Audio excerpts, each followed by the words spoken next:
Hello and welcome. We are bringing you today an amazing lecture from one of our GRSP faculty, Dr. Neil D. Fernandez.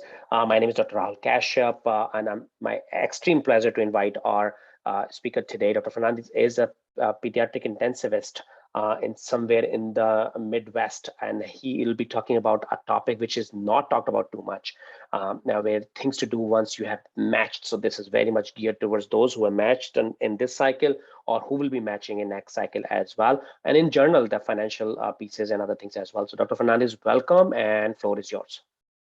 Okay, thank you so much, Dr. Kashyap. So the way that the slide is actually geared, like Dr. Kashyap has actually had spoken about, it's going to be first the general aspects and then a little bit about financial. And then if you guys have questions, then you can reach out to Dr. Kashyap at the GRSP, and then we can go into more details about this as well. So my name is Neil Fernandez, as Dr. Kashyap mentioned. I'm one of the pediatric ICU docs in the Midwest. And the slides that I'll be talking about is the things to do once you have matched.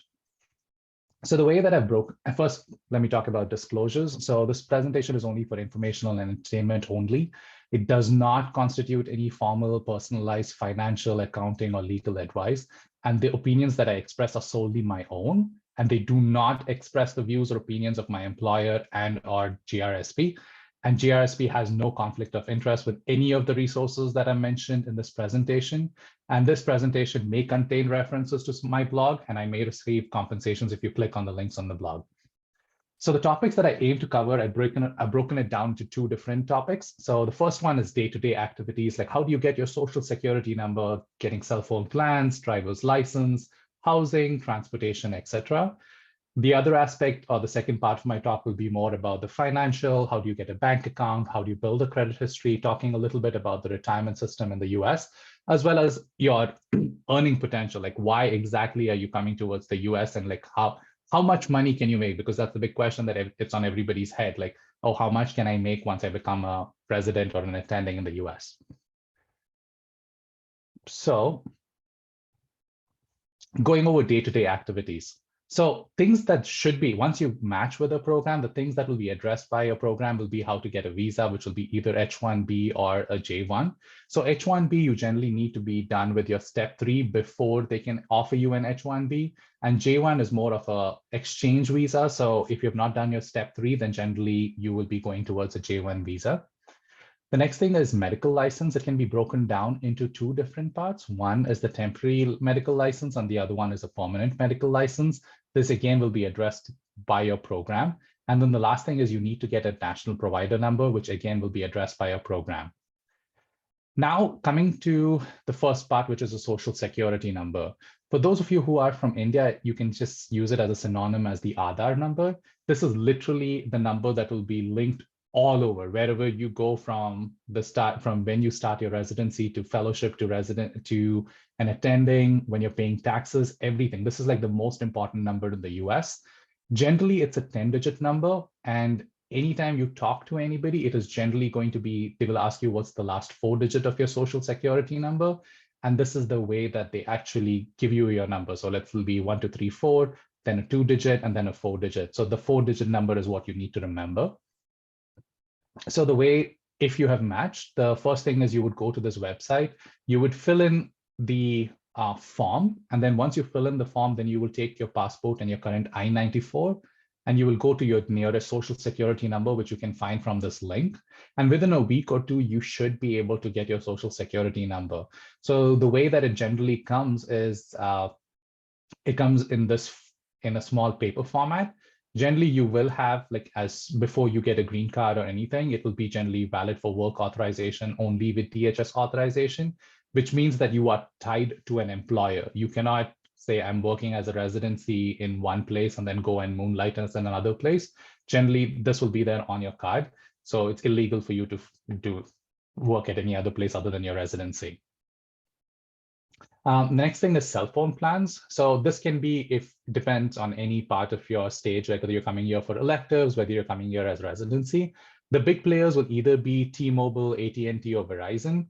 And again, you don't really need to get that plan from the big companies because they're generally more expensive. They're between $60 and $70, whether you buy as an individual plan. There could be unlimited plans as well if you want to. Or the cheaper way, like as a resident or as a medical student, when you're just coming over here, you want to get as cheap as possible. So you can use something called as an MVNO, which is also called as the mobile virtual network operator. So they generally run anywhere between 15 and 20 or 15 and $25. And you can get them from any of the big supermarkets. So the supermarkets in the US is called Target, Walmart, or you can get them online as well. Or third thing, if you are a resident, you can check with your employer if they have a tie-up with any of the big companies, because they generally might have a discounted rate plan and they might actually give you a better mobile plan compared to what you might get on your own. And then the fourth thing is, if you have family members who are already in the US, you can join their family plan. So that might be like, it might be way cheaper than you by yourselves getting it. And then I've placed 2 links over here. So that way you can see if like there is something called as Google Voice, which is free. And that would actually be helpful for you as a medical student when you're just coming to the US, because you need to make contacts, because when you come here for electives, instead of you getting an MVNO, you can generally have an MVNO, which is a regular phone number. And then you can have something called as Google Voice, which is effectively a free US phone number, which you can use and you can distribute it to the rest of the US, like to your colleagues. So if they need to contact you, you don't need to pay for that plan. And again, the details of how exactly it is in that link in the blog if you want for more exact details on what exactly is the use of Google Voice. Driver's license. So this generally happens once you get an SSN. And the way that the driver's license test is divided in the US is into 2 different parts. The first one is the knowledge part. And you have driver manuals, which are specific to each state. And it's like a multiple choice question. And for most of us who are coming from outside the US, it's like you read, like maybe it's like 40 pages and we should ace the exam. It's like 80%, you just need to get 80% of the questions right. And it should be relatively easy. It's pretty straightforward. And then if you want to just make sure that you are doing well, you can actually give a sample test, which is that the website link that I've actually put over there. And then the second part is your actual driving test. So you would need a car for this. So you can either rent a car or you can take one of your senior's car. And the driving test is actually specific to the state that you are in. So for example, if you're in New York, they expect you to learn how to parallel park a car. This is not something that we do generally in our own home country. It's something that you have to learn in the US. So like, how do you parallel park? In Cleveland, it's more about how do you do a 3-point turn. So these are the exact, like more specific things for depending on which state you are in. On the day of the test, so what you need to take is take your driver's license from your home country, because most of us would have our own driver's license. Take your passport, because that is going to be the way of your ID, and then your I-94 to show that you entered into the US. This is just to be on the safe side. So take a letter from your employer saying that you are working at an institution and you're making X amount of dollars. And lastly, just have your social security number with you. Now going to the next part, which is housing. So first thing you need to decide is if you want to do it as a single individual or do you need a roommate. So sometimes, like if you're in a big program, you can reach out to your other colleagues and say, hey, do you want to do a roommate? So that way you can get like a 2 or a 3-bedroom apartment, and then each of you just splits the cost down the middle. Or you can do it by yourself. I personally did it alone because I was like, I did not want a roommate. But again, I was not being antisocial. I just felt like I did not want to. And then the other thing is check with your program or your residency program if there is any safe locations or locations that you need to avoid. So for example, when I was in Cleveland, like being right next to the hospital would actually be considered as a high risk area. So maybe you want to be a little further away, so in the suburb areas. So again, check with your programs. They will tell you, oh, okay, most of the residents stay in this location. So maybe you want to get an apartment complex over there. And then check for something called as a preferred employer discount. So this is, again, as you're coming from another country, these are the terms that you might not know. This is, so let's say when I worked in my hospital in Cleveland, they were a well-known employer. So when I told them that, hey, I work for this company, they were like, oh, this is a great company. They help in our healthcare in our community. So we will give you a $500 discount for the first month of your rent. So let's say it was $700 or $800 the first month. They took out $500 from the first month. In the grand scheme of things, it's not a lot of money, but as a poor medical student coming from from an outside country, anything, any amount, like even $10 is a great deal. So 500 was like a big discount for me. So I took that. And then the websites that you can actually use, you can break it down into Trulia, Apartments List, or apartments.com. They actually will tell you what's the average rent for them. They will also help you in finding different locations. You can read the reviews of the different apartments, because sometimes you might not find it on Trulia, but you might find it on apartments.com. So again, those are like small things that you can actually think about.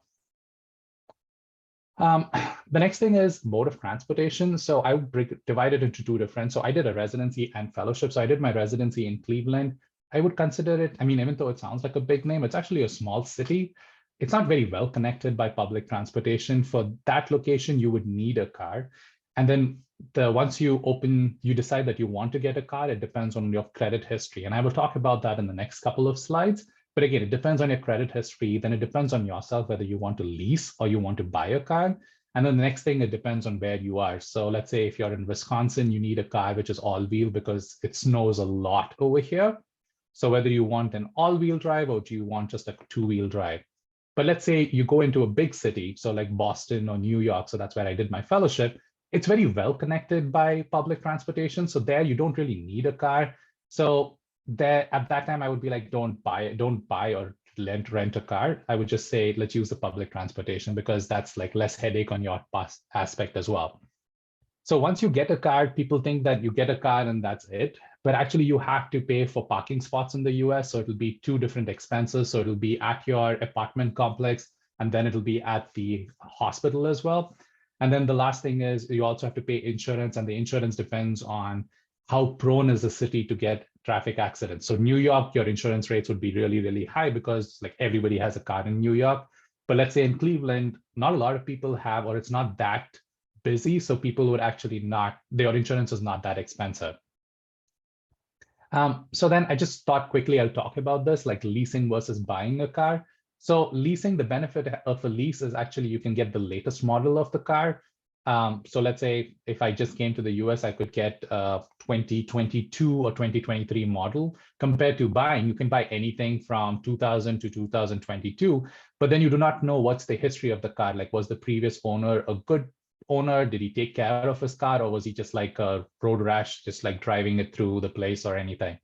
And then it also depends, like, unfortunately, so generally a used car is cheaper than a leased car. But then let's say you are unfortunately, you joined residency in 2021. An old car was actually more expensive than a new car because of something called as a chip shortage, where there was shortage of new cars. So the old cars were going way more expensive than their assessed value. The next thing is, like, for me, I personally chose a lease when I was in residency because I was like, I'm going to finish my residency in 3 years and then I'm going to peace out from wherever it is because I did not know what I wanted to do after 3 years. So the benefit of a lease is it's a 3-year contract, and then you can just leave the car and be like, okay, I'm done with this. But buying is, it's like if you buy the car, you are responsible for the car to the end of the day. Like, you have to get rid of it. You have to find somebody else to buy. There is no guarantee whether you will get the money that you bought the car for, or you might not get anything for it as well. And then the concept is lease. It's essentially renting the car till the term is up. You're not investing in this. It's essentially you're just renting out the car till you're done with the residency or fellowship, and then you can leave it. Buying it, you're paying it off on essentially till the value of the car is done. And lastly, as a medical student coming from a foreign country, generally, like, there are starter cars. So starter cars are like like in India, I would say more of like the Marutis, like those things. And then if you want to go more expensive, then you can go higher, like Lexus and stuff.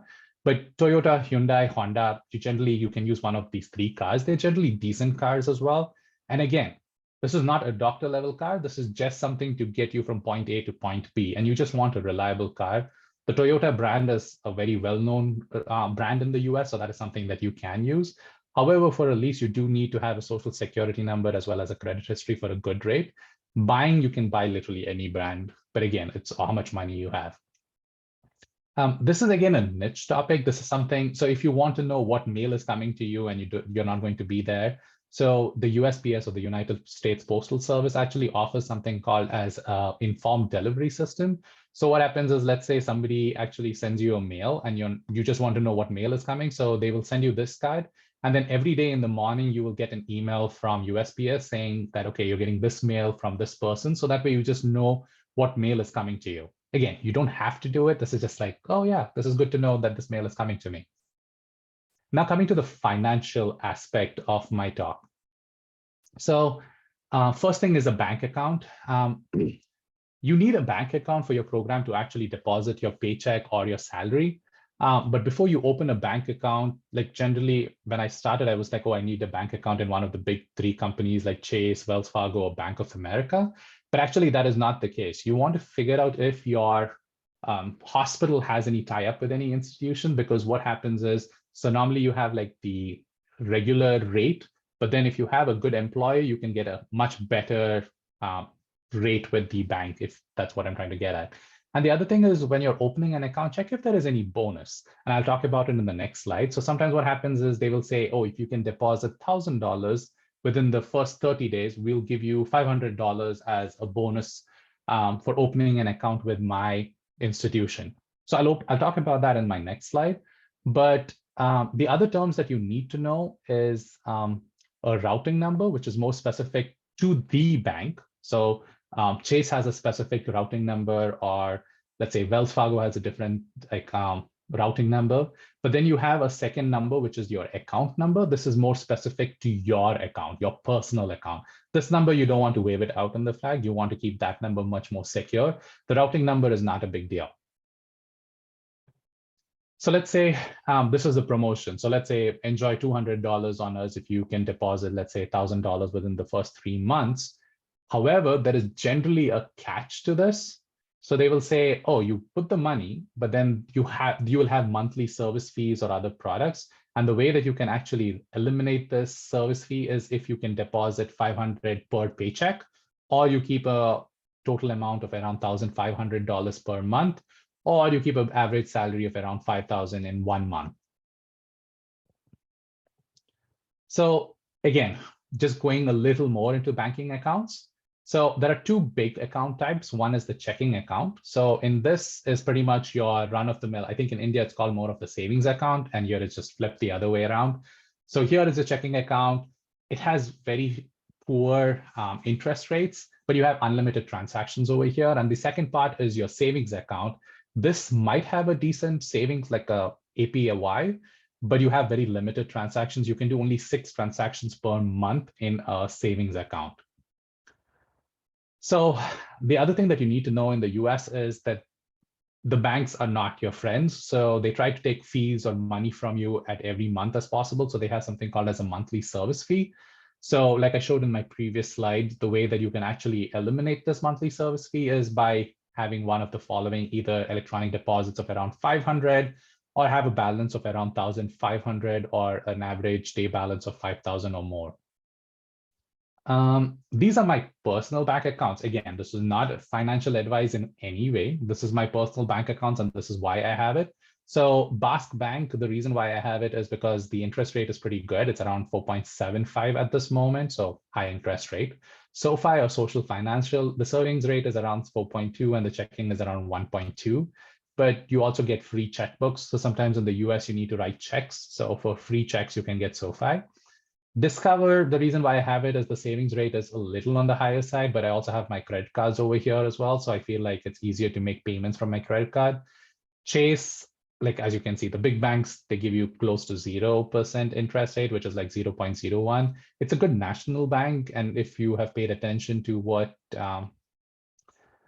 happening in the US, sometimes with having a small bank, they might actually go down under. So having a good national bank is actually useful. And then I have something called as a Schwab Bank Investor. It gives you very low, but it gives you ATM fee refunds. So what that means is in US, if you have to take your money out of the bank, if you do not use the bank that your account is with, there is something called as a surcharge fee. So you might have $2 or $3 extra money. So let's say I'm taking out $200. The ATM will charge you $3 for using that ATM. So by using a account or a bank which actually refunds this fee, it's actually good to have like a random bank account just to keep there. Let's say you're in a pinch and you want to withdraw money, you can use this bank. Next thing is about credit scores. So this is how literally the entire US financial system is. This is based on your credit worthiness. So when you come to the US, initially, you will not have a credit score because you do not have a credit history, you do not have an SSN, nothing. And generally, the way that the credit scoring is from 300 all the way up to 800 to 850. 850 is like 100%, and then 300 is like 40%. So your goal is generally to be above 740 as far as possible. And it's pretty easy. Like right now, my score is somewhere greater than 800, somewhere near 820 or 830, but it doesn't really matter. Like it's very easy to get your score up here. When you start with your first credit card, within 6 months, you will get a credit score. So it should generally be between 700 to 720. But then as you grow older in the US, your credit score will start going up as well. The credit score is generally reported by one of these three groups, either the Experian, Equifax, or TransUnion. So you'll get your credit score from one of these, and they actually talk together and they come up with a random credit score for you. And then the next question that most of us generally ask is how is our credit score calculated? So it's actually broken down into 5 different parts. First is based on your payment history, the amount of your debt, length of your credit history, a new credit, and credit mix. So now your question is, what exactly does this mean? So the way is payment history is whether you pay your bills on time. Credit utilization is how much debt are you carrying? And again, I'll explain about this in the next slide. Then length of history, like unfortunately for us, we have very short credit history compared to somebody who's born in the US, because they would open their credit card, let's say at 15, and by the time they are in medical school, they are at around 30. So they have 15 years of credit history compared to us. Then there is credit mix, depending on whether you have credit cards or whether you have mortgages. And then the last thing is number of new credit accounts that you have. So how do you build a credit score or a credit history? So the first thing is definitely try to get a credit card. There are 2 flavors of a credit card. Either it's a secured credit card or an unsecured credit card. So a secured credit card is effectively where you give the bank, let's say $200, and then the bank will say that, oh, you've already paid me the $200, so you are secured for this. So I'll give you a credit card with a spending threshold of around $200.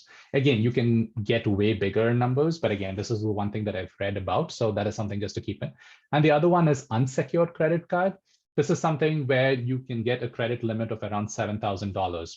So before I go ahead, just some tips. Please do not go and apply to the big financial institutions when you just come to the US. So don't go to Chase and be like, hey, I want a credit card, because they're going to say that you do not have a credit history. So it's going to negatively impact your credit because it's going to hit you over here because you've applied for a new credit.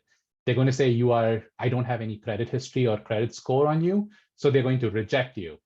And because it's a rejection, effectively, it will ding your score more. So please do not go to any of the big financial institution. Try to ask your residents for any referrals if they have, or friends if they have any referrals from any accounts. I personally got a referral from my senior for a starter credit card from Discover. It's used in maybe 70 to 80% of most institutions. Like sometimes they will not take, because they will say we will take only Visa or Amex. They won't take Discover.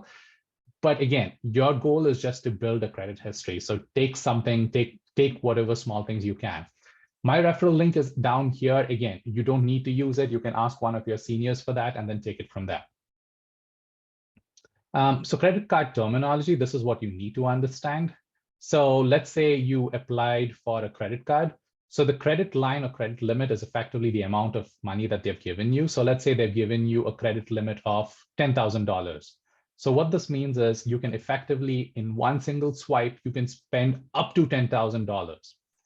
Now, in a single transaction, you can either spend $10, you can spend up to $1,000, or you can spend a lot and you can spend up to $8,000. You cannot go more than $10,000 because they will reject it. So preferably don't do that.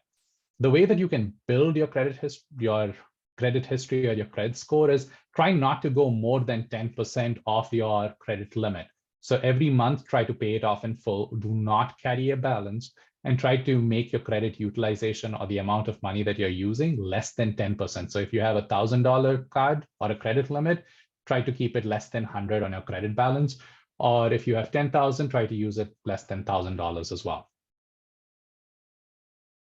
And then there is something called as cash access. Generally, we don't use this, but this is the amount of money that you can use your credit card as an ATM card should you be in a pinch. Again, please don't use it because it's a high interest rate. So as far as possible, try not to use it. Again, this is in no way financial advice, but this is like something I wish somebody had told me before I came into the US. So the way that the US retirement system is, it's broken up into two different parts. One is from your employer, which they can contribute, I think, up to $22,500. This was last year's limit. And then there is something called as an individual retirement account, which is around $6,500 that you can save. And both of them have something called as a pre-tax and a post-tax way of actually contributing to a retirement account. This is how the retirement system works in the US. Just remember that there are two flavors. One is your employer sponsored and the other one is your individual retirement account. Your goal as a resident when you come to the US is try to figure out from your program if they do something called as matching. So what does matching mean? It effectively means that your employer will contribute 50%. This is what is in my employer's thing. They will contribute 50% up to the first 6%. So let's say I put $6 in, my employer will put $3 into my retirement account. We call it as matching. So as a resident, your goal is just put enough money to get the matching. You don't need to max out your retirement account by any means. If you can, that's great, but at least put it to the amount of the matching. So if they're going to give you 50% up to the first 6%, then put 6% of your resident salary. It's effectively free money for you. And as a resident, we generally recommend, again, this is not, I'm not giving financial advice, it's a high level summary. As a resident, your income tax bracket is going to be very, very low. So you want to do post-tax or Roth contributions. And then you also want to do a Roth individual retirement account as well. Please don't go traditional as a resident. It's wasting your money over here. So always try to do Roth as a resident. Once you become attending, again, Dr. Kashyap and the rest of us will tell you that you would have to do it this way. But right now, talk about it like as a resident. When you're just coming to the US, use a Roth account. And then the next question that people generally ask you, like, are you, Beta, how much money will you make? So this is the part of that. So your average salary depends on what region. It's very region specific and depends on the cost of living. So let's say you're in the Northeast, so like in Boston or in New York, they're generally going to pay you way higher compared to if you were in the South. The reason for this is in the South, generally it's tax-free. So all the money that you make is essentially all the money you keep. But in the Northeast, it's like the average rent is around $2,000 to $3,000. So if your salary is going to be only $3,000 per month, then effectively you're not going to have any money to eat or drink or anything, right? So then they're going to make your salary as anything between 70 and 80,000. But let's say you're in the Midwest, the rents are low, the cost of living is low. So they might give you anything between 50 and 60,000. So this is the average salary across the entire US. So as a PGY1, as an intern, you would be anywhere between 64K, and then it goes all the way up to 70,000. But just something to keep in mind is the average US account, the US household salary is around 70,000. This doesn't matter whether they are in medicine or not in medicine, the average US salary is around 70,000. As a resident, this is your best bet. But once you are done with residency, depending on whether you are in a surgical specialty or you are in regular internal medicine or in pediatrics, because that's where I am, your salary will definitely be a six-figure salary. So pediatrics is somewhere between 240, but let's say your anesthesiology, you're around 400. And if you're an adult specialty, you're generally going to get more money than a pediatric specialty. Again, this is just average annual salary by specialty. So if you're in neurosurgery, you're going to be making $773,000 per year. And then peds infectious is somewhere between 210.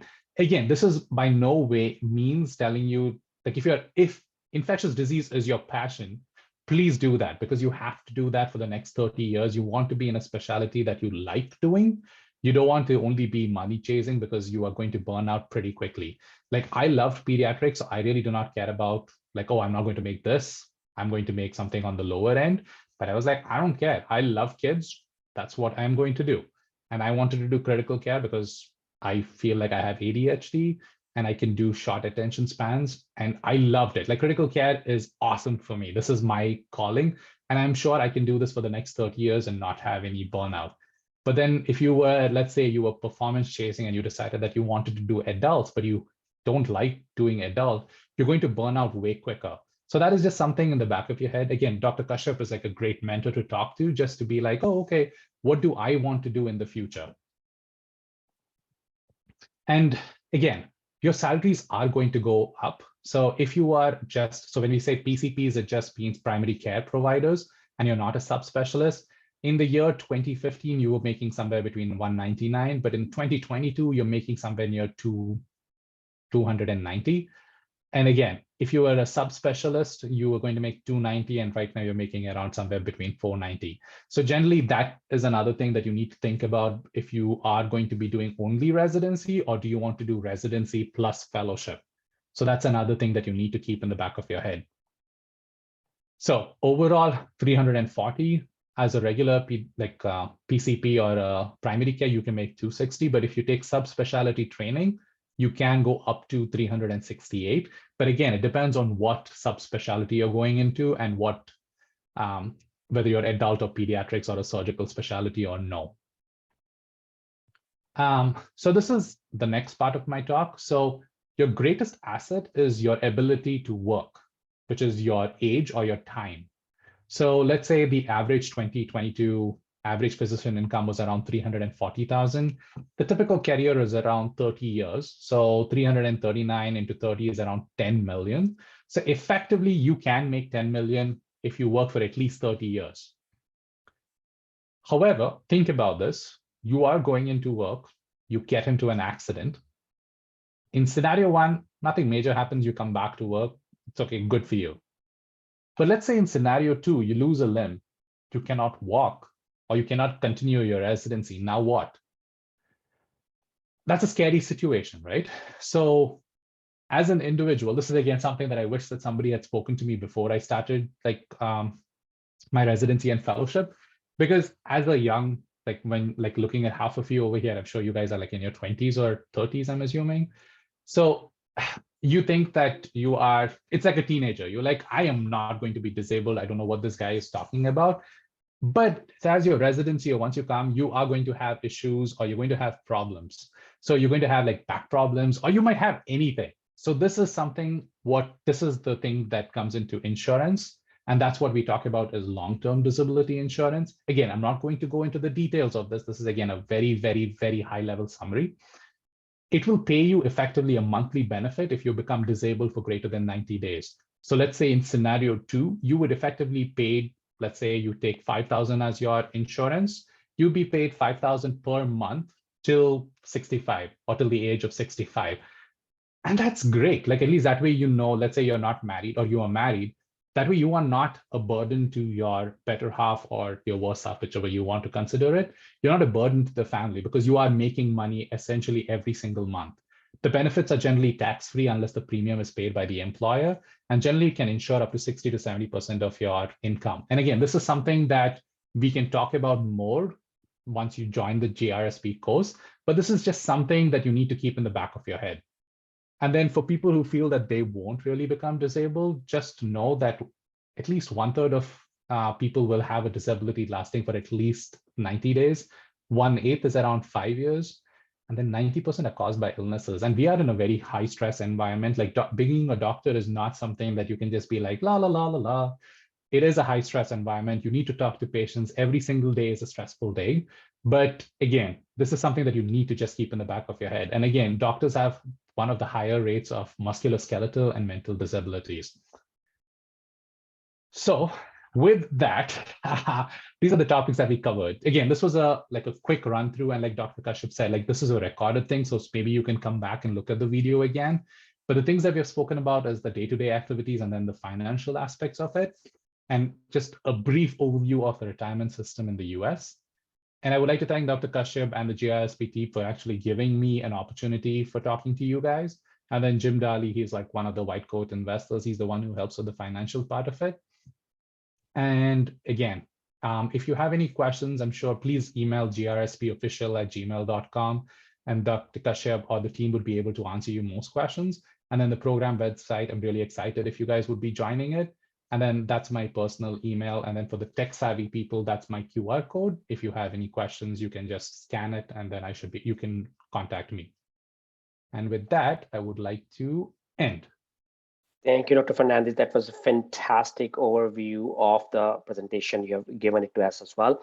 So those who are watching it, please like, subscribe our channel. We will provide Dr. Fernandez blog post link as well. And then we will stop the recording now and then take some questions for Dr. Fernandez.